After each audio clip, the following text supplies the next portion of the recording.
Danny era un ateo alimentado por la ira, un adicto callejero sin nada que perder, hasta la noche en que murió en el suelo sucio de un baño.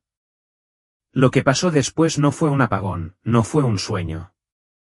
Fue un viaje demoledor a un reino que no creía que existiera, donde sus peores pecados la quemaban como fuego, y alguien a quien más odiaba estaba esperando con un mensaje que lo reescribiría todo.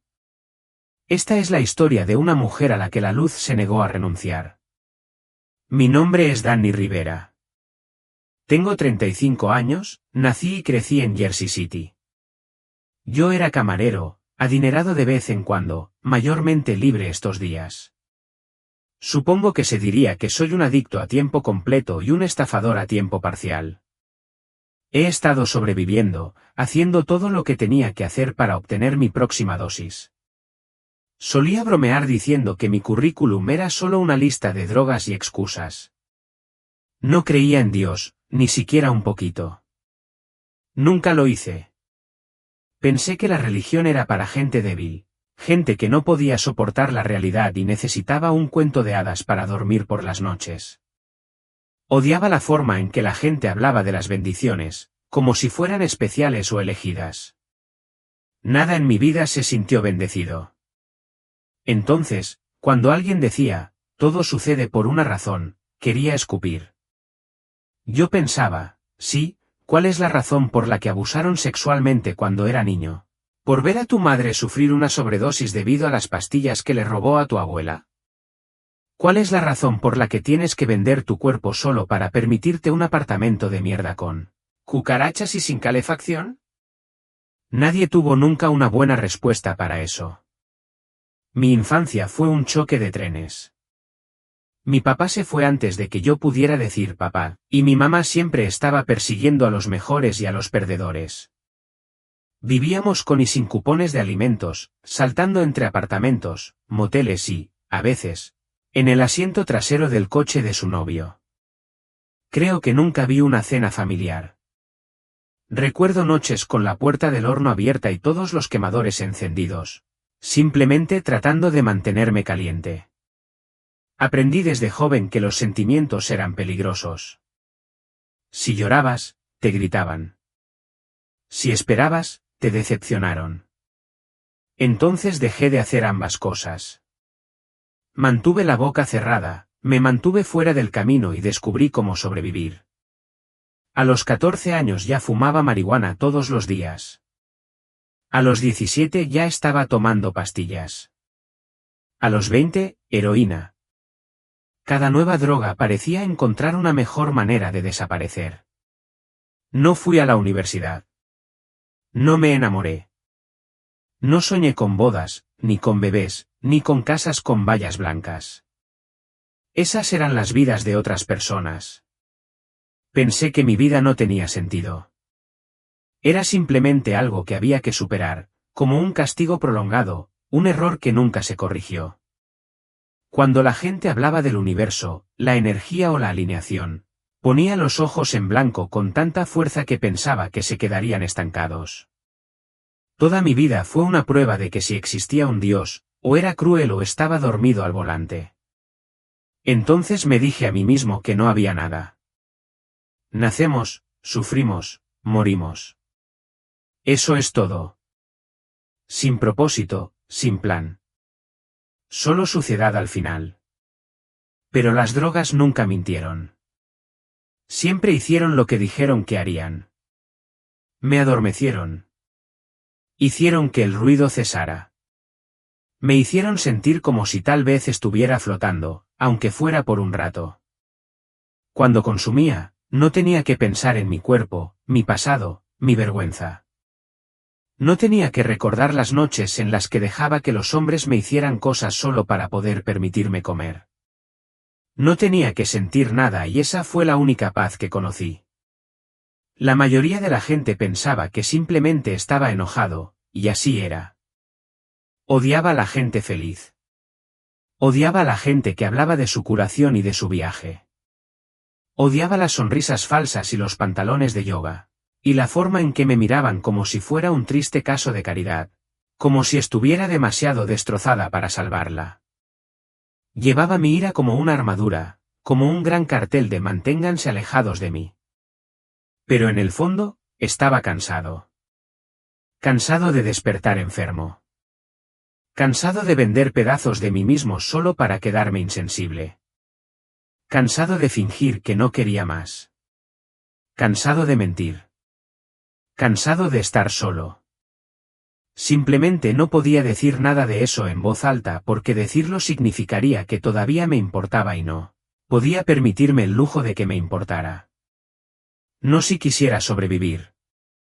Así que sí, ese era yo, enojado, adicto, solo y seguro de que cuando muriera, lo cual sabía que sucedería pronto, se apagarían las luces. No tenía idea de lo que vendría. No todo se vino abajo de golpe. Eso es lo que la gente no entiende. El fondo no es una caída única. Es un hundimiento lento, como arenas movedizas. No te das cuenta de lo profundo que estás hasta que llega al cuello. Cuando tenía poco más de 30 años ya había pasado por una docena de trabajos. Fui genial al empezar, pero nunca al quedarme. Demasiadas ausencias, demasiadas veces durmiendo en el almacén o en el baño. Los patrones dejaron de dar advertencias, simplemente dejaron de programarme. Con el tiempo, dejé incluso de fingir que tenía empleo. Amigos que tenía, usando amigos. Eso es diferente. No había nadie cerca porque les importaba. Nos mantuvimos unidos por conveniencia, no por amor. Compartimos agujas, no secretos. Si alguien sufría una sobredosis, movía su cuerpo y tomaba su alijo. Lo vi suceder más de una vez. Demonios, lo hice una vez y ni siquiera me inmuté. Me desalojaron de mi último lugar en pleno invierno. Estuve en cuclillas en un edificio abandonado durante algunas semanas, durmiendo bajo un montón de mantas sucias y abrigos viejos. Sin calefacción, sin agua, ratas en las paredes. Fue un infierno, pero era mío. Mi cuerpo empezó a fallar. Mis dientes se estaban desmoronando, literalmente rompiéndose. Mi piel estaba apagada y gris. Mis brazos estaban cubiertos de costras y cicatrices, y tenía una tos constante que nunca desaparecía. Siempre tenía frío, incluso en verano. La comida no importaba. Dormir no importaba. Yo era apenas humana. Una noche estaba con este chico. No recuerdo su nombre, solo que tenía cosas fuertes. Me disparé en su baño y horas más tarde caí en el suelo, con la cara presionada contra los azulejos sucios y la mitad de la camisa empapada en vómito. Recuerdo mirarme en el espejo roto y no reconocer a la persona que me devolvía la mirada. Mis labios estaban azules, mis pupilas estaban hinchadas. No parecía vivo y, aún así, volví a consumir esa misma noche. Así de profundo era. La gente había tratado de ayudar, un trabajador social, un viejo amigo de la secundaria que me encontró por casualidad en Facebook, un tipo cualquiera en el metro que me entregó un folleto sobre un refugio para mujeres. Me reí en todas sus caras, les dije que estaba bien, que no necesitaba que me salvaran. La verdad es que no pensé que valiera la pena salvarme. No pensé que nadie pudiera arreglar lo que estaba roto en mí. Había estado sufriendo durante tanto tiempo que no sabía cómo sentir nada más. E incluso si pudiera sentir, ¿cuál sería el punto? Nada cambia. Nada mejora. Eso es lo que yo creía. Solía pensar que la muerte era lo único que tenía sentido. No de una manera poética o dramática, solo práctica. Pensé que si salía con una aguja en el brazo, al menos me quedaría callado y entumecido. No esperaba lo que realmente pasó. Era un martes normal y hacía un frío infernal afuera. No había comido en 2 días, pero había conseguido suficiente droga para pasar la noche. Recuerdo haber pensado estúpidamente que me recompensaría con un poco más. Solo un pequeño agradecimiento a mi cuerpo por seguir arrastrándose después de todo el infierno por el que lo había hecho pasar. Lo cociné en la cuchara. Me senté en el borde de la tina sucia y me golpeé una vena como lo había hecho 1000 veces. Pero este grupo era diferente, más fuerte, o tal vez yo era más débil. De cualquier manera, en el momento en que empujé el émbolo hacia abajo, sentí que algo se movía. Mi cabeza golpeó contra la pared. Un zumbido llenó mis oídos, agudo y agudo. Mis brazos y piernas se congelaron. Intenté levantarme, pero mis rodillas cedieron. Me deslicé por la pared y terminé desplomado en el suelo del baño, con la mejilla pegada al frío azulejo. Todo a mi alrededor empezó a desdibujarse. No como cuando estás borracho, más bien como si alguien me hubiera untado la visión con vaselina. El muro se estiró.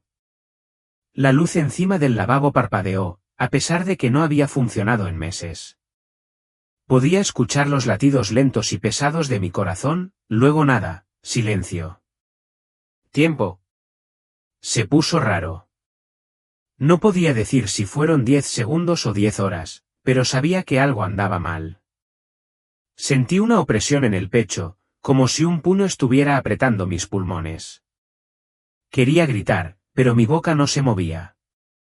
Mi cuerpo era un peso muerto. Entonces sucedió algo más. Empecé a sentir como si estuviera cayendo, no rápido, simplemente flotando hacia abajo, como si mi alma se hubiera escapado por la nuca. Mi campo de visión se redujo a un pequeño agujero de luz, y luego eso también desapareció. Hubo un sonido como de viento y susurros, miles de susurros, y luego simplemente, nada. Sin dolor, sin ruido, sin Danny, solo negro. No pensé, me estoy muriendo. No oré. No sentí miedo.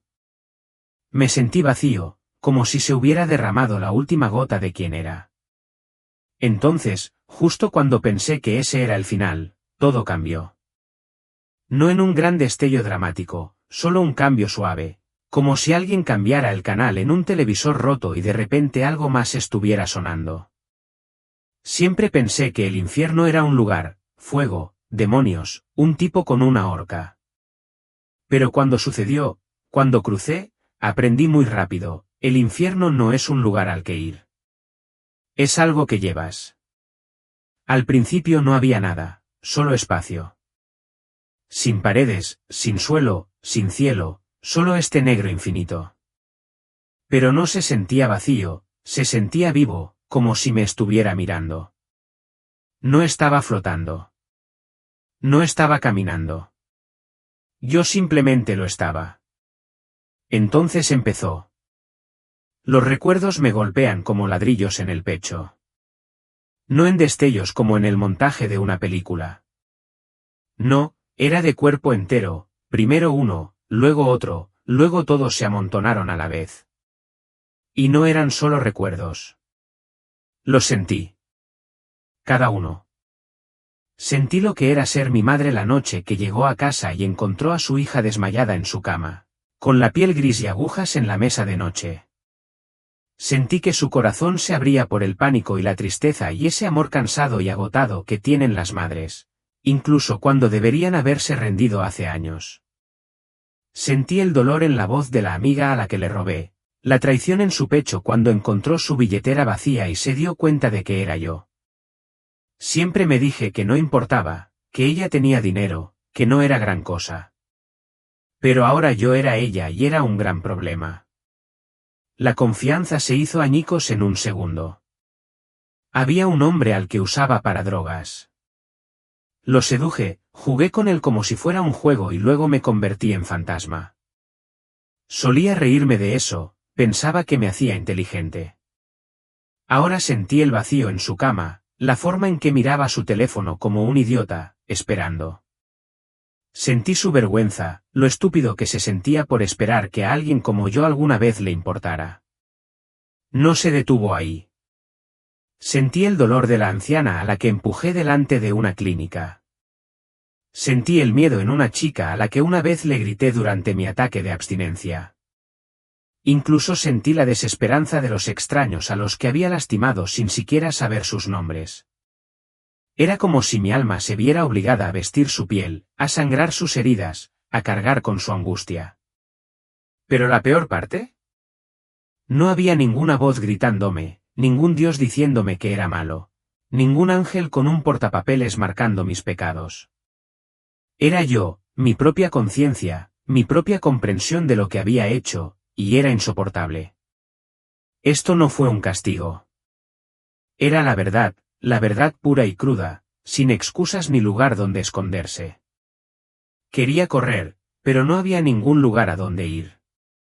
Quería gritar, pero no tenía boca. Simplemente tenía que aguantar y me quebré. No es como llorar o sentirse culpable.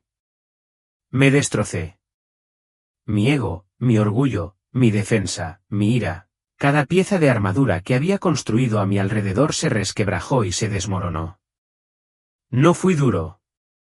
No fui inteligente. No fui una víctima. Yo era el responsable. De todas las formas en que pensé que estaba sobreviviendo, había estado lastimando a la gente, y ahora tenía que sentarme en medio de esos escombros y saberlo. Este era mi infierno. No fuego.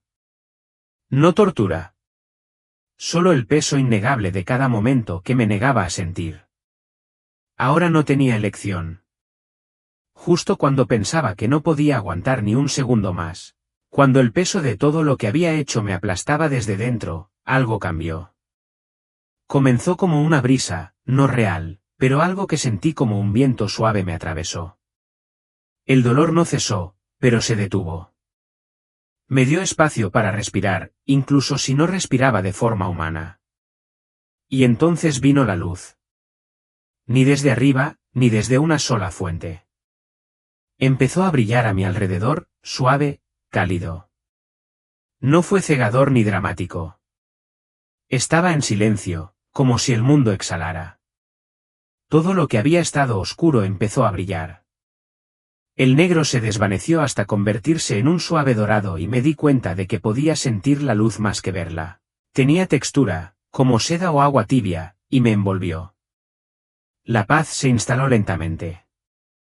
No lo agarré, vino solo. Llenó las grietas que acababan de abrirme. Mi culpa no desapareció, pero el castigo sí. Ese terrible sentimiento de soy asqueroso comenzó a aflojarse. El espacio a mi alrededor empezó a tomar forma. No es sólido, pero me resulta familiar de una manera que no puedo explicar, como la idea de un hogar, pero no cualquier hogar que haya tenido alguna vez. No había edificios, ni cielo, solo espacio, abierto y seguro, como estar en medio del universo, pero no solo. Y me sentí visto. No observado, visto completamente, como si algo o alguien me conociera completamente, cada detalle feo.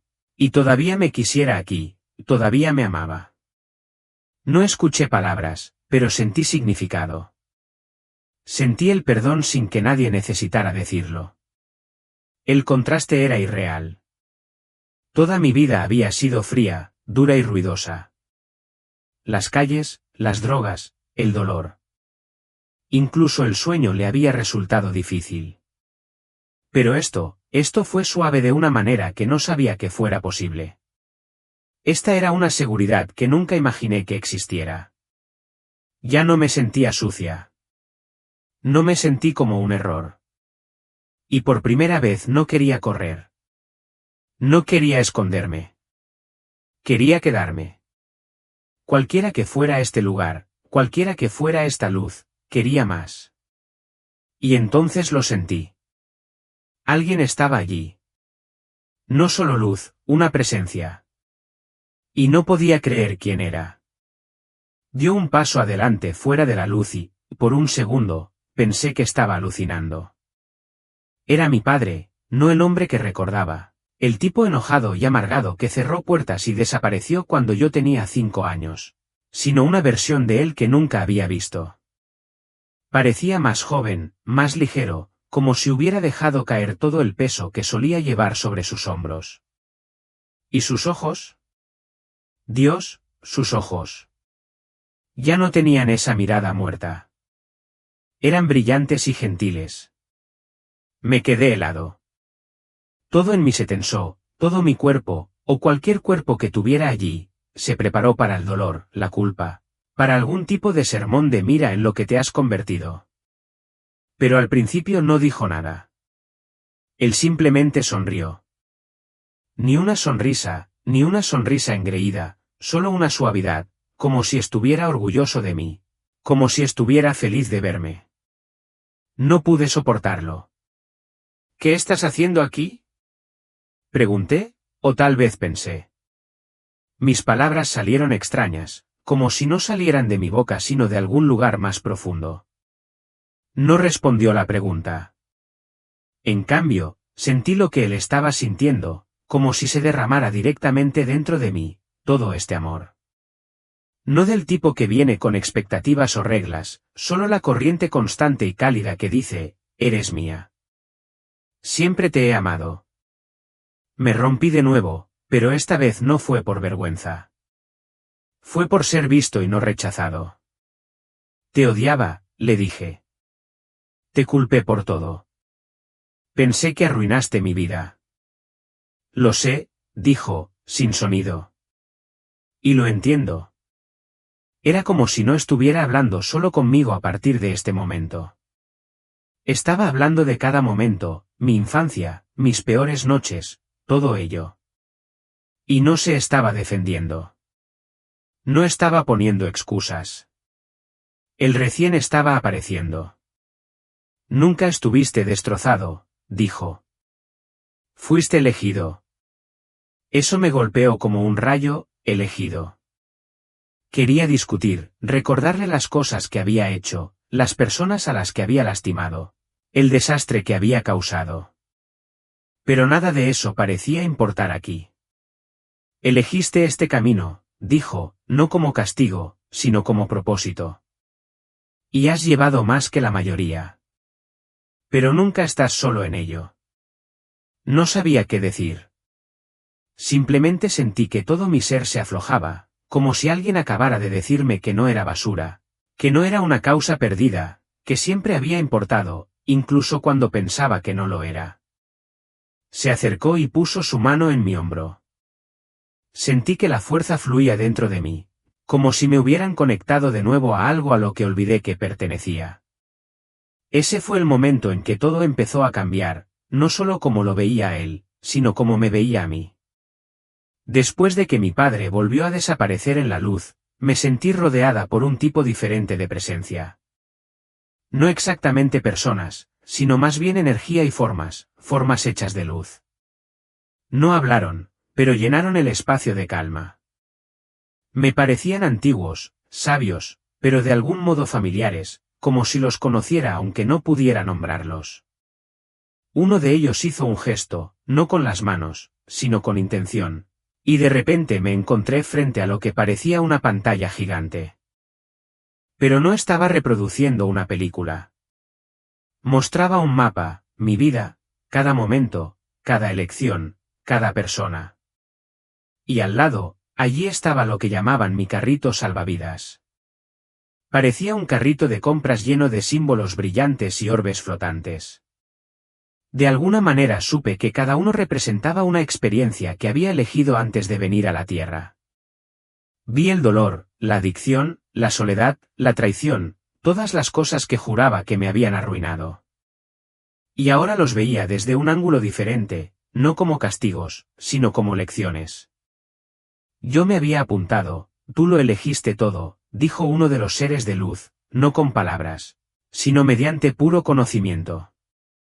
No porque merecieras el dolor, sino porque tu alma fue lo suficientemente fuerte como para crecer a través de él.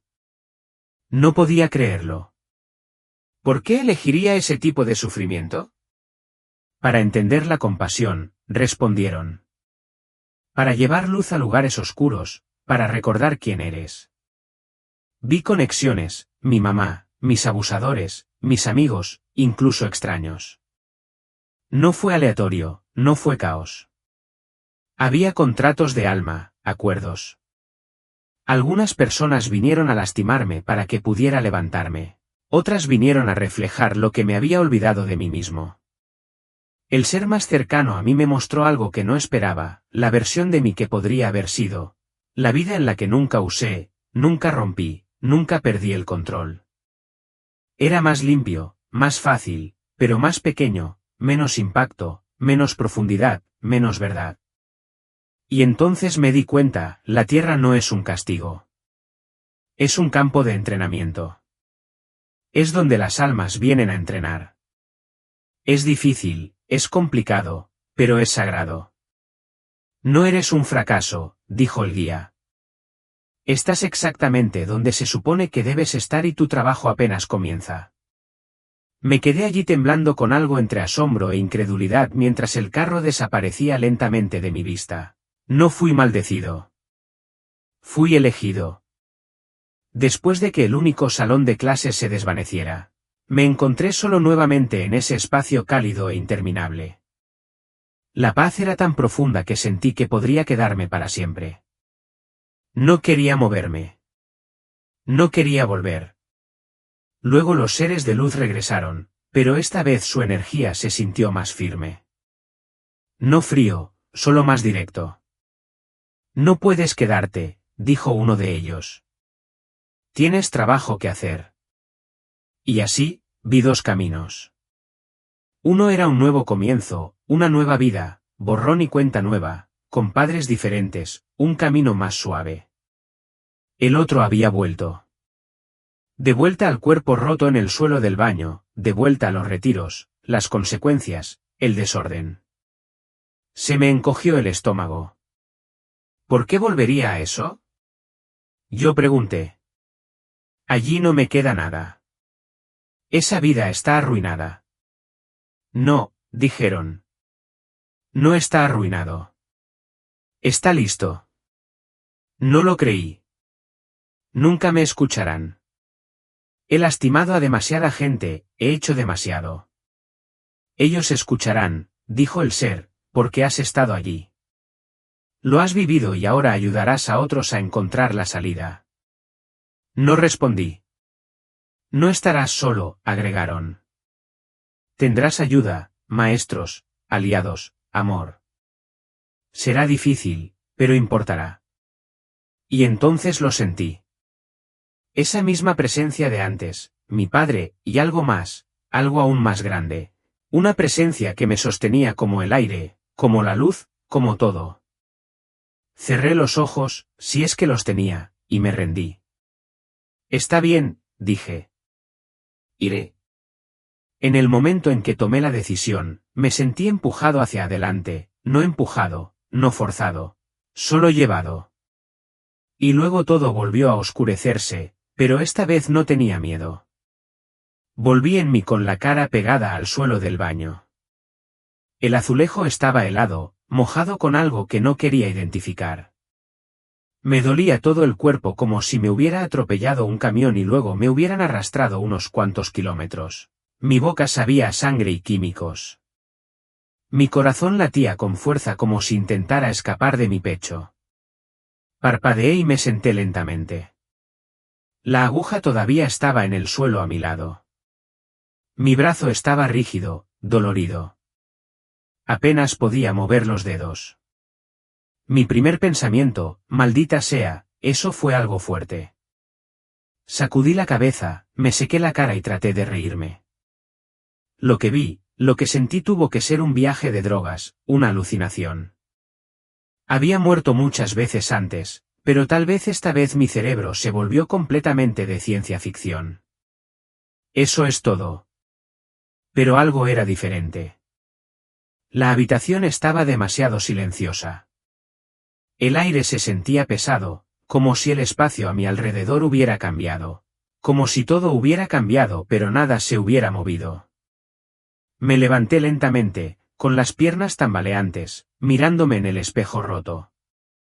Los mismos ojos muertos, las mismas mejillas hundidas.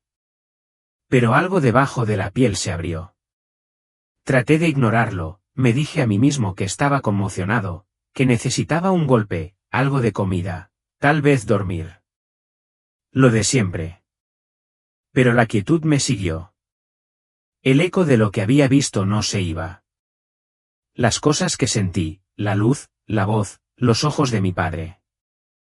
No quería que fuera real, porque si lo fuera, no podría ignorarlo.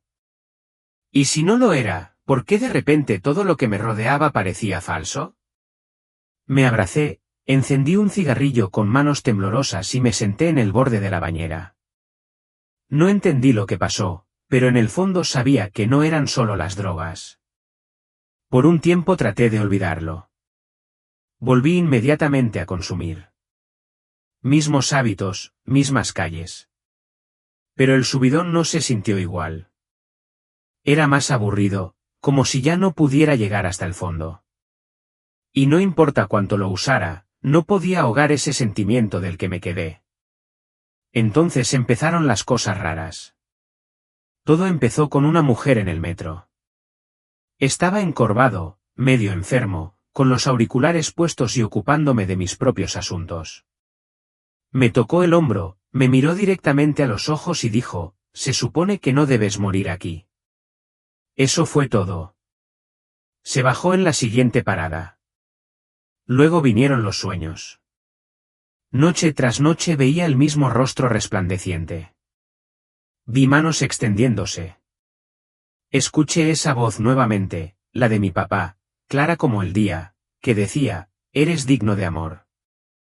Me despertaba llorando y luego me maldecía por preocuparme. Robé un libro de una tienda de segunda mano. No tengo idea de por qué. Yo no era del tipo lector. Cuando lo abrí más tarde, se cayó un trozo de papel, escrito con bolígrafo desordenado, «Eres digno de amor». Empecé a escucharlo en todas partes. Una mujer que discutía por teléfono afuera de una tienda de delicatessen le dijo a alguien, «Eres digno de amor. Pero ya no te ruego que lo creas». Un anuncio publicitario de un centro de rehabilitación decía, «Todos son dignos de amor». Un tipo en un comedor de beneficencia lo murmuró en voz baja como si fuera una oración. Cada vez que golpea, el mismo nervio. No fue solo extraño, fue personal. Como si algo me estuviera persiguiendo. La gota que colmó el vaso fue una chica en una reunión a la que asistí solo para calentarme. Ella me abrazó. No lo quería. Estaba rígido, avergonzado. Ella me susurró al oído, «Eres digno de amor». Me quebré allí mismo en una silla plegable de plástico con café rancio y luces parpadeantes. Lloré del tipo feo. No sabía por qué. No quería creerlo, pero algo se abrió de par en par. Todas esas señales, todas esas palabras, no fueron al azar. Eran para mí. Y finalmente dejé entrar a uno de ellos. Unos días después de esa reunión, entré a un centro de rehabilitación sin nada más que la ropa que llevaba puesta y un par de zapatos que apenas me quedaban. No creí que me quedaría. No creía que pudiera cambiar. Pero algo se había roto y ya no podía ignorarlo. Las primeras semanas fueron brutales. Mi cuerpo pasó por un infierno, sudores fríos, temblores, dolor profundo en los huesos.